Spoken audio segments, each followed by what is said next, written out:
Hi traders, welcome to this live webinar with FXDD. My name is Chris from Elite Currency, and today's focus is going to be on how to improve your trading exits. Last time around, we took a look at entries. That is, you can find that particular webinar as a recording on the FXDD YouTube channel. And now it's going to be the other side of the coin, basically how to exit a trade. I think this is, most fascinating, one of the most fascinating topics there is in trading. In fact, there's a lot of things we can gain from good exiting. I think it's underestimated. And I think that I hope that the things I'm going to share with you are going to provide some good tips for you. So before we dive into today's topic, though, be aware of this disclaimer. It explains the fact that trading for exchange and global financial markets is considered high risk and may not be suitable for everyone. Please seek the advice of an independent financial advisor for more information on that. And this webinar and later on video is for informational and educational purposes only. Good. So let me focus on the presentation actually, so you can see that a little bit better. There we go. All right. So today, a couple of things I want to talk about. Of course, exits can happen in various ways through stop losses, take profits, trail stop losses, market exits. So we're going to talk, a little bit about all of those scenarios. First of all, about stop losses. Of course, obviously, stop loss is needed if you're using leverage. If you're not using leverage and you're trading your own money, it is not necessarily something that is a must, because you just exchange your euros for dollars, and later on you can change it back, and either you made some profit or some loss. But obviously the leverage is the fact where you could lose your entire trading capital. With leverage, basically you're borrowing money from the broker, right, to trade a bigger position. And if the trade doesn't go well and the position you have is in loss, it could basically wipe out your entire trading capital. So the stop loss is to protect the trading capital, not necessarily to protect the trade. That said, if obviously you do use a stop loss, and that is most 99.999% of the cases, if you use, if you're trading Forex market, you do, because you're using leverage. Everyone uses leverage, right? So in that case, you want to put a stop loss to protect the trading capital, but you want to put the stop loss at a spot that is also technically correct, a technical spot, okay? A spot where if price goes to that level, it invalidates your analysis. It invalidates the idea you had of that trade. So you don't want to necessarily, the stop loss is not to protect the trade, right? You have a trade idea, and you have an idea where you want to enter and where the target could be and where the stop loss should be. That stop loss should be based on a technical spot where your analysis, once again, is invalidated. It is not the best approach to use a fixed number of pips, although I wouldn't exclude, anything necessarily. As far as I can see, it's not the best approach. Using a fixed number of stop loss, fixed number of pips as a stop loss means that you're just randomly placing the stop loss at any particular point without looking at the chart, without looking where is support or resistance, without looking where is confluence and point of controls or point of confluences. By placing your stop loss beyond support, below support, or above resistance, right? Below support for longs and above resistance for shorts, you're getting an extra protection from technical levels that could protect your trade. Okay? So once again, the stop loss is to protect your trading capital so that if you lose that trade, you only lose 1% of your capital, or whatever risk percentage you choose. That depends on your risk management. All right? But then when you place a stop loss, you need to use a technical spot. It's the most best. Find the validation spot. So for instance, if you use wave analysis, you would use the bottom of wave 1. If you know that if price goes through that bottom of wave 1, then it is not a wave 1 anymore. It's very clear, very straightforward. Or if you're using fibs, you could use the bottom as well. Or if you're using pivot points, you could put, depending on what pivot points you use, you can use a few pips or even more above or below a pivot point. And if it goes through that very likely that pivot point is broken. And if you're looking for a reversal at the main pivot point, and price breaks through the pivot point, then your idea is invalidated, right? So that all makes sense. I'll give you more examples later on. So you want to find a balanced stop loss as well. You don't want to put a stop loss where price is, way too far in relationship to your target, but you don't want to put it that close that that normal day volatility could hit it, for instance. Or you could, in certain cases, use a tight stop loss, but just be aware of the risks and be aware that it's more likely that price will hit that level and take you out maybe for a loss. Often enough, a balanced approach where it's not too close or not too far, in my view, seems to work the best, but it is also dependent on what strategy you use. What are technical spots? Candles, high lows, in my view, fractals, and support or resistance confluence. We'll take a look at the charts in just a second.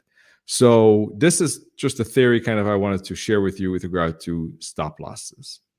Now, with regard to take profits, here I use also a technical spot. So once again, using a fixed number of pips, in my view, does not make sense. But you can look at what is the average range or average volatility of a particular currency and time frame. Because if it's a low moving or slow moving currency pair, maybe the euro pound, for instance, if you're aiming for a big pip level, right? Maybe if you're aiming for 300 pips, it could really take long before price hits that level. So using a fixed number of pips is not good, but taking into account what is the average true range, what is the average volatility, does make sense, because then you have at least an idea about how long the trade could last a little bit, and whether you want to use a smaller or closer take profit so that you exit the trade sooner. If you want to exit the trade within 1 day, you want to take into account that if the average volatility is 40, 50 pips, let's say euro pound could easily be that, right? It's not that big of, that currency pair doesn't move that much. Then aiming for 30 pips makes more sense if you want to close within the day, because 30 pips is already quite a big chunk of that 50. Maybe you would even have to aim for 20 pips instead, if you trade breakout especially. So that would help, right? Keeping the volatility in mind. Also, you want to take a look at technicals. So for instance, is there a trend? If yes, you could aim or think about aiming for further targets because you have the momentum on your side, probably, right?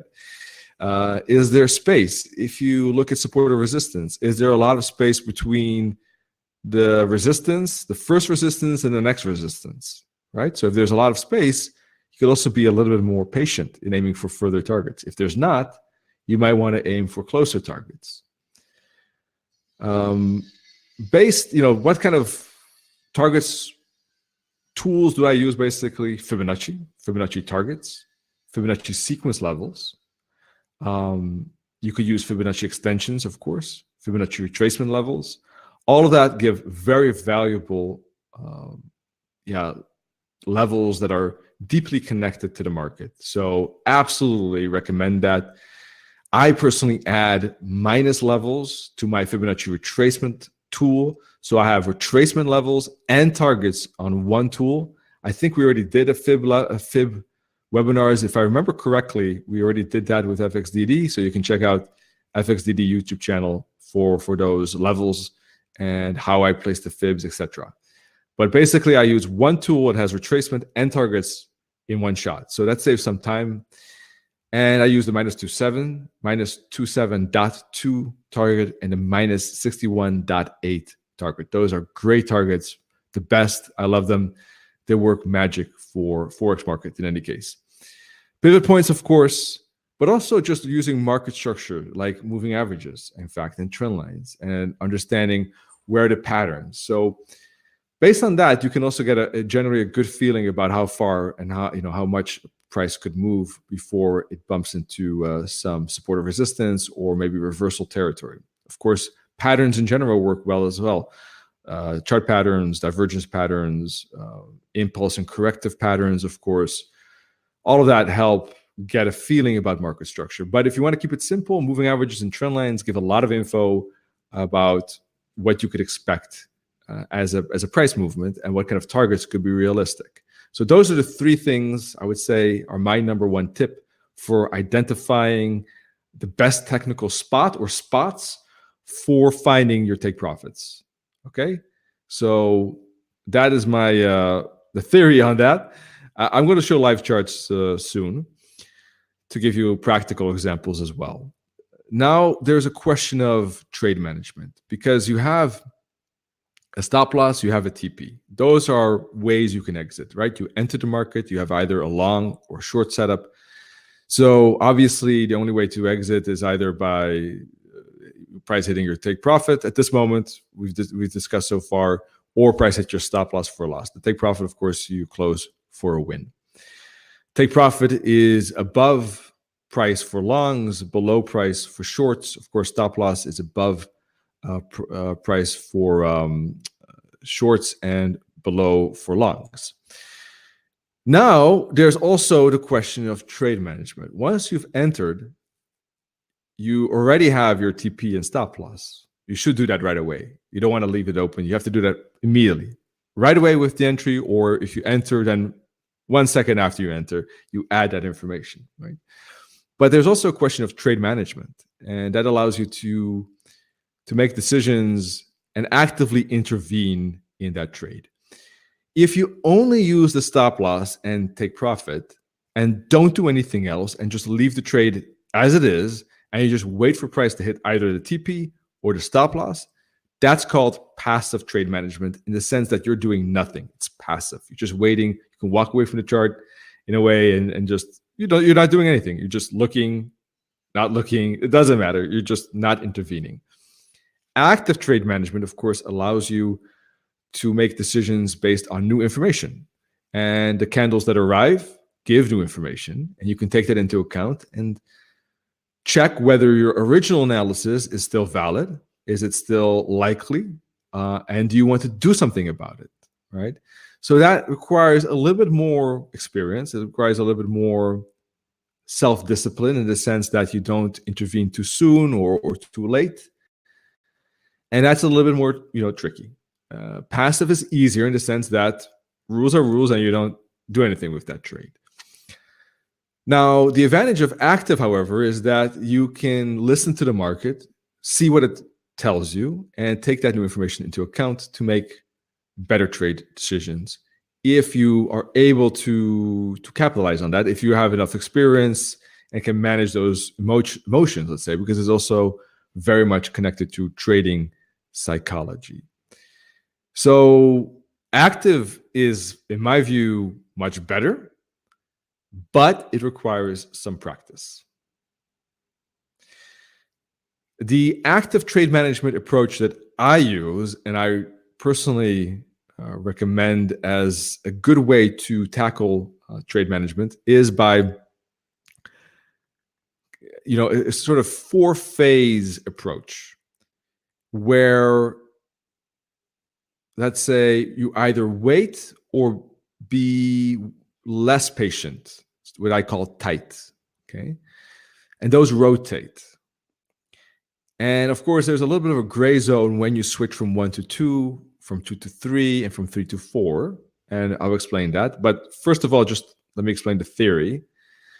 When you just enter the trade, there should be plenty of reasons for you to enter the trade, right? Because either based on your strategy or based on your analysis, there are grounds for that entry. There is a reason why you entered, right? Hopefully, obviously, that's the purpose of trading, that you enter at a spot where there is an edge for you in the long term, at least. You never know how one particular trade setup will work out. That's not the point either. What you want to create is a long-term edge. So when you enter, you have that based on your strategy or analysis, you expect that long-term edge. So there's no reason to panic right away when you enter. You have your stop loss and you have your TP. It's time to wait. And what you want to do is, if you enter on a 1-hour chart, you want to at least keep the 1-hour chart on the 1-hour chart. You don't want to zoom into a 50-minute chart, because that will just make you nervous, probably. Or a 5-minute chart, there'll be 4 or 12 candles before one 1-hour candle finishes. All that price action is going to make you nervous, rattled, and you might make decisions too soon. You see a 5-minute chart retracement, you exit the trade based on that because of your fears. And then you go back to the 1-hour chart and you see that really nothing happened. And then you wondered what happened, right? So emotions kind of played around with my head in that case.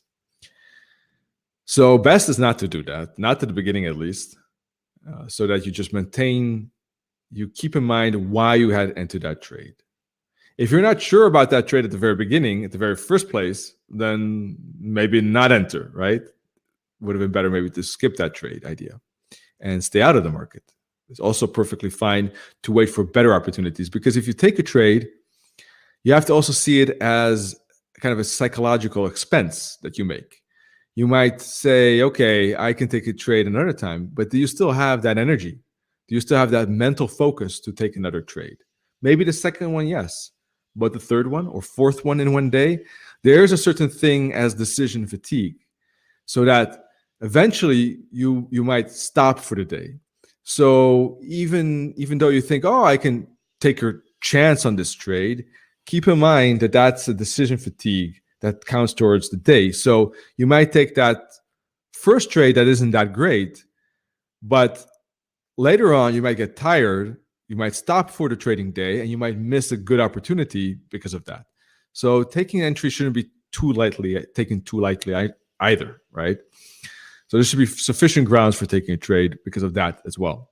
Anyhow, when you take a trade, there's no reason to make any decisions soon.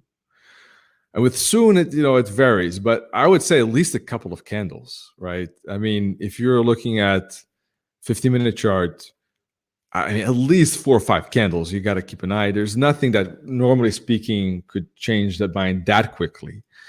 4 or 5 candles, very minimum, I would say, before you kind of make any first decision. But after 4 or 5 candles, there is some substantial information available, and the market might look different, and your analysis might be less likely, or maybe even close to being invalidated. In that case, or even if the market goes into your direction after 4 or 5, it's the first moment where you might want to think about, do I intervene in this trade or not? In most cases, I would say not, but I wouldn't rule it out. There are some cases where that makes sense. And, you could be, that you're going into a phase where you can be a little bit more tighter, because there's more with your trade management, because there's more information. You can reanalyze if your original analysis is on the mark or not, or if it's still question mark, or if it doesn't look good at all. So based on that information, you could intervene in the trade and you can make some decisions. You could, for instance, move your trail stop loss, right? All of that, you can basically make the next step. Once the trade has been going for a while, I don't know, here too, it depends on particular circumstances as well, but let's say anywhere at the very minimum 6 candles. I know that seems very soon after 2, but that's the very minimum. But more likely probably 8, 10, 12 candles, I would say. You're going to get to a spot where either your trade is almost out of risk, or is at break even, or you're locked in some profit, and you can relax again, right? It is time where maybe the market is consolidating again, and there is a good chance that price could make, especially if it's with the trend, there's a good chance that the price could make another push into your direction. You can be patient again, try to give it that little bit of space to make it to your next level, right? And then once it goes to your next level, or starts to go to your next level, and it's getting closer to your main target, or to a target in general, you can be tighter again in your stop loss and trail stop it, for instance, just below candle lows or highs, and squeeze out as much of the profit that you think is possible. Now, by being patient, less patient, less patient, you kind of adjust your trade management plan to the rhythm of the market in a way. Now, this is not the only way. This is an approach I like. You don't have to use all 4 steps. You can even use 5 steps. You can even use, or 6 steps. You can use another weight tight. You can add round, or you can just do 1 and 2. Of course, then depending on how you exactly fill it, how you exactly approach it. Sorry, that's what I wanted to say. You could just do 1 and 2. You wait very long, and you only start tightening when really price is very close to your target or has moved a lot. You can play around with these concepts, of course. Some extra information before we head to the live charts is that with regard to trade management, of course, there are a lot of things you can play around with, but it is better, or practice with, but it is better to do that with more experience. I mean, at the beginning, you want to maybe focus on the basics first, get experience with that. But there are a lot of things you can try later on with more experience. Once again, first on demo, best to always practice first. But splitting targets, going with the market exit, adding targets later rather than at the beginning, right? You cannot do that with stop loss, but you could do that with take profit. You can leave the take profit open, see how the market responds, and then add the take profit. Because if you expect a big push up, but you're not 100% sure how much, you can leave the TP open, see how much it pushes up, then add the TP so that maybe you don't exit too early. And also realize, of course, that psychologically speaking, it's very difficult for us to take a loss, even if it's small. But realize a small loss is much better than a big loss. Often enough, we don't make a distinction in that. It's very difficult. We feel losses much more as pain than when we win. The feeling from a gain is much less strong. It's weaker. So we tend to, at all costs, try to avoid a loss. But keep in mind that a small loss, let's say a tenth of a loss, a tenth of your original risk, it's almost break even. It is so much better than a full loss. And it really adds up to your results at the end of the month or week if you are able to translate some of those full losses into smaller losses. If you do that within your strategy rules, and you're not, let's say, crowding out your winners too much or closing your winners too soon, right? You got to keep in mind that the ultimate goal of us traders is to let winners run and cut losses short. Cut losses short is very difficult for most traders because we, at all costs, want to avoid losses.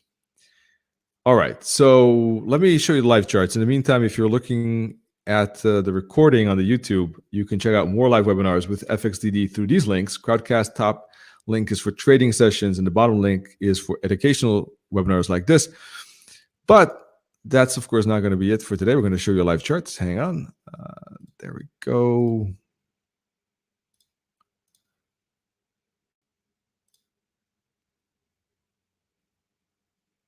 All right. So first of all, stop losses. Let me use a clean chart. All right, so for instance, if we take an entry on this candle, one before this candle, right? Let's zoom into that. Doesn't matter why at this moment, why we entered there, okay? Just for the moment. On this candle close, now that 1 hour candle is quite substantial. It is quite strong. So based on that, you could put I could put the stop loss below a candle low like that. It is a relatively large candle. It is a relatively dominant candle. So when you have candles like that are that strong, I think using candle lows or highs is okay. Also depends on the situation, of course. This one you can see is a breakout candle that is pushing to the upside in an uptrend. Moving averages are aligned. After correction here, so uptrend could continue. If you use this as a candle for whatever reason, I don't know why someone would, then using the candle low would not be that good because basically the candle low is above the moving averages, and that's a risky spot. But here, just the candle low is also at a good technical spot in the sense that it's below those moving averages, right? So those are all factors to consider. If you're not sure, you can always use the fractal, 2 fractals, or just the bottom, which is also 2 fractals. That, of course, in this case is a small difference with the candle low. All of those, I think, are valid placements for stop losses, right? If you want to be even more careful, you could zoom out to one time frame higher and use the fractal that is available closest to the 4-hour chart, right? So that would be this stop loss, because on this candle, we didn't have a fractal here yet. That didn't exist. So you put it even further away. Or you can use the entire bottom as well. Now, if you use the entire bottom, it's the safest, most conservative. But of course, you have a bigger stop loss, smaller lot size if you use fixed risk percentage. That's one thing. And of course, you need the space up to the target. Otherwise, it's not worth the trade. If you have 1,000 pip stop loss, let's say just for fun, and you're aiming for 10 pips, that's not good. It's horrible R2R. Even 100 pips is not good, right? Open 5, and depending on circumstances, 1-to-1 is the best. If you have specific strategies that allow even lower, it could be okay. So, yeah, so if you use the entire bottom, fine, very conservative. That is indeed the invalidation level for any upside, but it is bigger stop loss. If you use the 4-hour recent fractal or bottom, it would be here, this position. If you use 2 fractals back on a higher time frame, it will be here. So 1, 2, 3 examples or 3 possibilities on this time frame. 1-hour chart, you could use the candle low, the fractal, the previous fractal, 2 fractals back, the most recent bottom, which is actually the same. So those are another 3 options on the 1-hour chart. So you got 6 options here. And which one you use really depends on circumstances, in my view. Of course, if you have specific strategy rules, then it's best you should always follow those rules, obviously. If you're trading discretionarily, then those would be the 6 options. Depends on the market circumstances, what kind of target you see, what kind of trend you see, what kind of technical levels you see that you think would work best in this situation.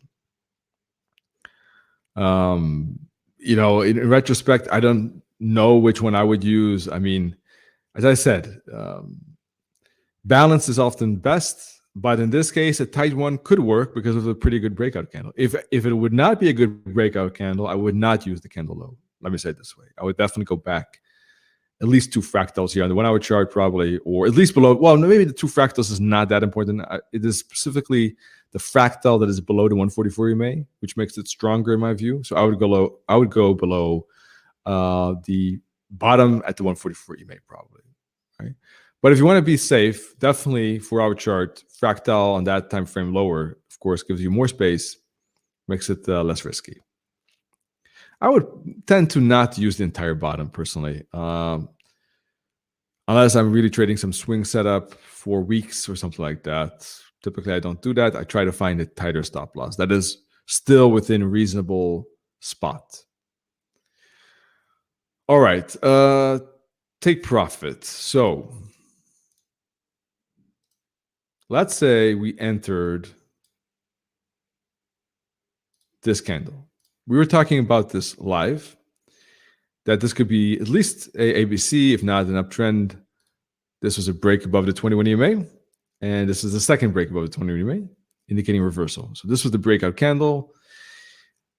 And so what kind of target could we have in mind? Well, Fibonacci, right? We would add Fibonacci to the chart. We can add like this.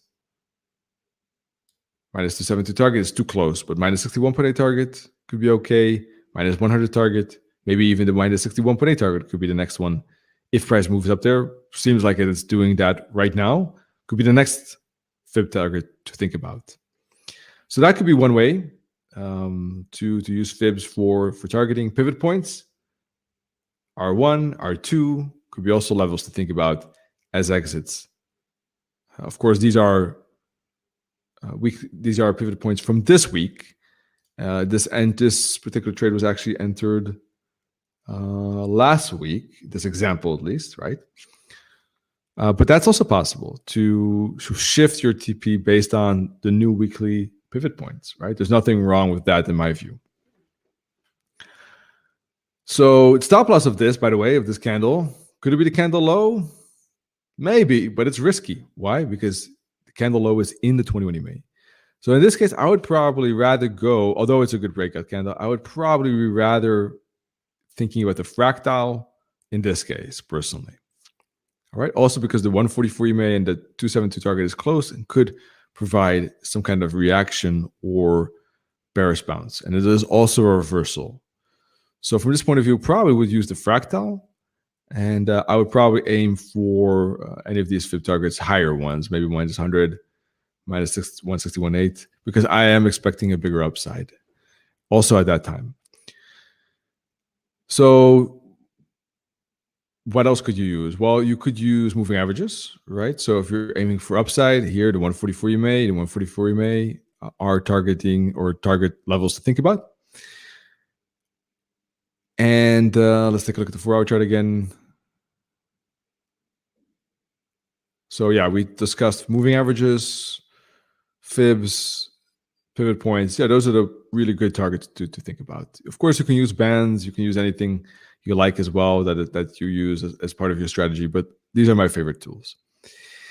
Now there's a question of trade management, right? So the whole weight tight aspect I was explaining. All right, let's talk about that. Let's renew this template. Let's stick to that entry here. All right. So first 4 or 5 candles. Remember I said don't typically you don't have to do anything. It's 1, 2, 3, 4, 5. Price is going a little bit your way. This is all very, very soon. Even this retracement, it is within 12 candles. You can't expect that much from that. And that retracement, that first retracement, in this case, shouldn't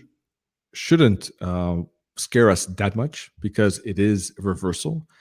And some kind of retracement before we get a continuation is likely in this case. All right. So we got to keep in mind the context. We got to keep in mind that, the overall kind of patterns and stuff. So in this case, a retracement continuation is likely, especially if after price is hitting the 144 EMA.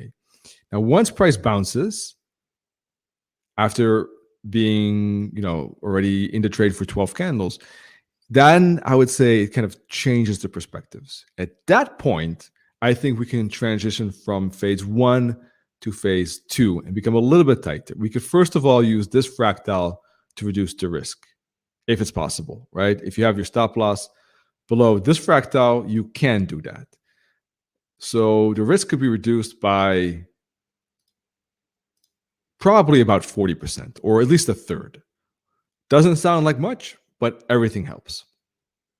So at that point, we transition from waiting, let's see how it goes, to, okay, price has tested our idea, has gone up a little bit, made a retrace, and bounced. At that point, we say, okay, the market is kind of confirming what we're expecting, but we don't want to test its patience too much. Let's be tighter now. And then we get a new fractal. Boom, we can move it even more, right? And reduce it almost to very little in any case. I don't know what it is, 1/5 or 1/4, probably 1/5. Then when we get this candle right here, that's a good candle. It is the second continuation. So we should expect price to move further and quicker.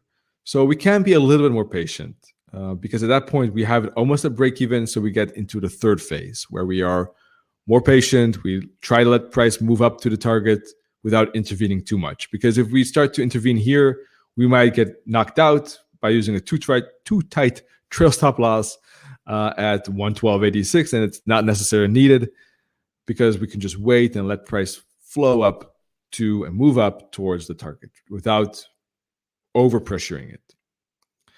Now, in this case, it didn't move up too much actually, right? But we don't know that at that point. And price does make a consolidation.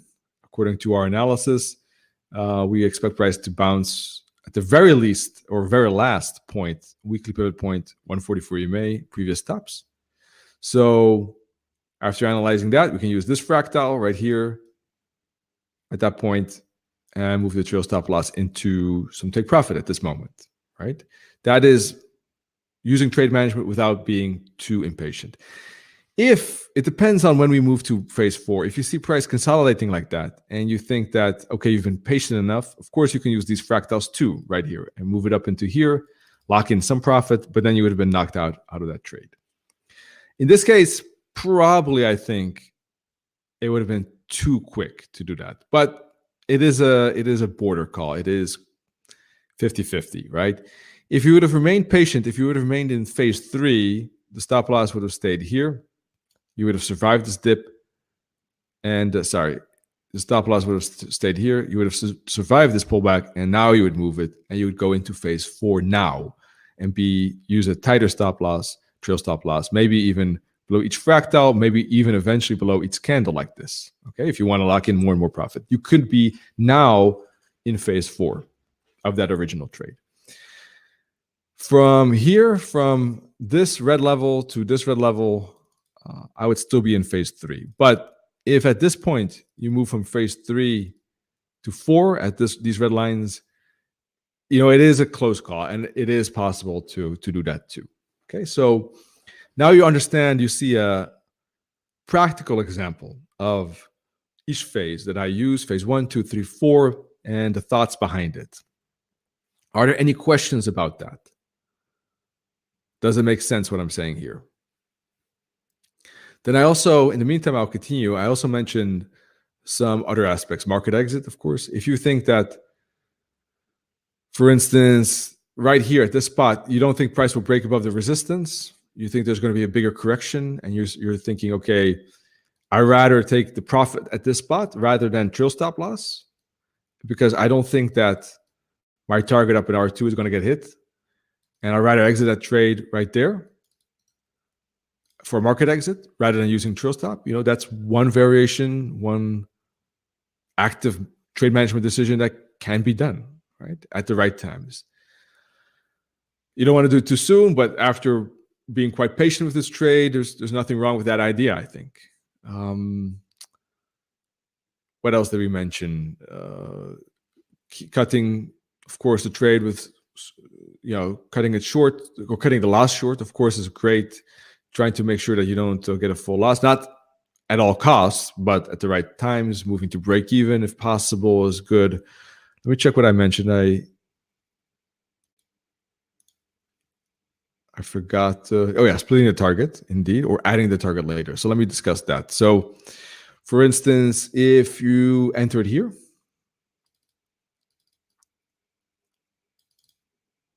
and you're not sure about the target because it's a reversal and it depends on the momentum, so you left it open. Okay, you have stop loss here, but you see the market is quite slow and choppy. So in that case, you might add the TP later rather than having it maybe originally, or even maybe you had it originally here, but you see it's quite slow and choppy, and you might decide to move it down to one target lower, for instance. All right, or you split the target, half here, and the other half you still keep there. Those are all options as well, more advanced options to think about when applying active trade management. All right, so I hope this was a pleasant mix for you of some theory together with some practical examples so that you see the thoughts and ideas behind the approach and ideas and concepts I use, at least, for trade management and exits in general. So I hope that helps. If you have any questions, of course, feel free to reach out in the live webinars with FXDD. Nanette and I, of course, regularly talking about trading and educational topics like this. So, of course, as well, if you missed them, check out the FXDD YouTube channel for all of those videos. In any case, wish you good trading and hope to see you in the next video soon. Cheers.